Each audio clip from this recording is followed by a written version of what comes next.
It's Brian Preston, the money guy. Should you start a small business? Yeah, and so I think, again, remember that 50% or 20% of small businesses fail in the first year. After 5 years, it's 50%, and after 10 years, it's 70%. So one of the things that you really want to think about before you do this, before you jump into this is this right for me? And I think one of the ways that we always figure out, is something right for me, or does this make the most sense, is understanding what are the obstacles, what are the things that I'm going to face, what are the difficulties. And so there was a great piece from business.com, and it said these were the most commonly cited challenges to starting a business, to small business owners. And I'm curious, again, because you've done this a number of times, I want to see if you say, okay, yes, this does resonate, or no, this completely misses the mark. Number one, running the show alone. So we hear a lot of times, I want to start a small business because I get to be the boss and I get to control my time and I get to control what I do and I get to control my trajectory. But one of the things that you don't recognize is the buck stops with you, right? Like you are the guy calling the shots, and there might not be anybody else around to help you with that. You definitely want to be a decisive person if you're doing this alone, because you do a lot of things by committee. If you think about even your HOA, you think back to all the committees. If you're a PTO member at school, it's very rare that you do things all by yourself. And sometimes with entrepreneurship, it is kind of what the normal is. What's interesting to me, though, is I had issues with clients or prospects having issues with me being the only one running the show too. Yeah. So that's something that comes in. That leads to number two, which is finding the funding.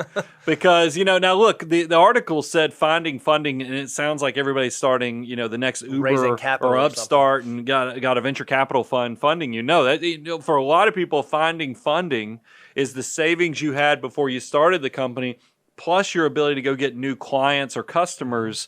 It's tough. It's not easy. That's probably the hardest part of starting a business, is actually coming up with an idea that other people want to buy and then going out and actually finding those people. It's not a given that if you build it, they will come. It doesn't always work that way.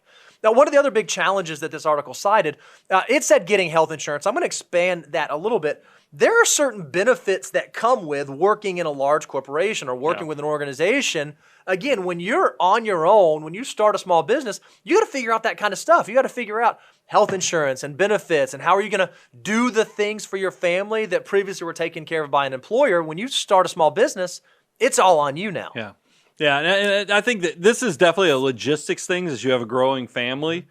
Health insurance, just like an early retiree, it's something a lot of us, when we work for larger corporations, take for granted. Yep. It's definitely, when you go the road less traveled, it's no longer a given. You now have to try to figure this out.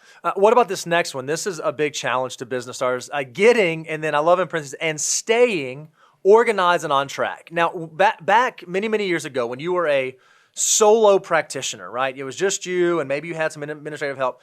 Would you cite this as being a really difficult thing to not only stay organized, but to continue to stay focused on what you were ultimately trying to accomplish? Yeah, and we're going to spend some time on this in a little bit later in the show, but it is one of those things where you have so many things coming at you at once when you start a business, and the fact that you're trying to get business, but then you also are trying to build the train tracks for taking your business to the next place.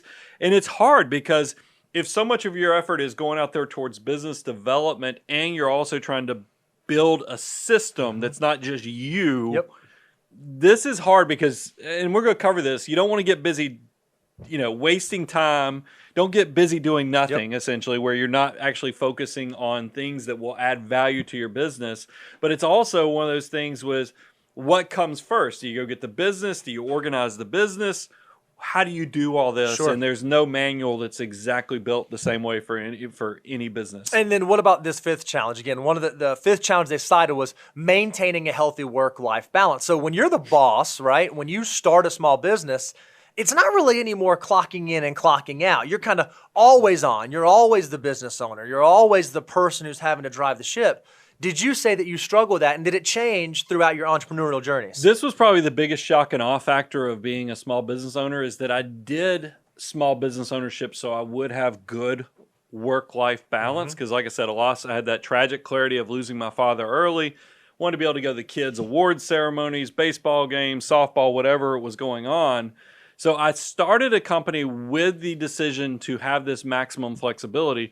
But the reality is, in that first 10,000 hours period, that first 5 years of the business, you don't have work-life balance. You will do work because you have to get this thing out of the ditch. You have to fund it. You have to get the spaceship fired up. And so it's not healthy in the beginning. I'll just go ahead and tell you, because then it also bleeds into the fact that you're trying not to look like this thing's going into the ditch to your loved ones. So you tend to lose sleep too. Sure. So you're grumpy.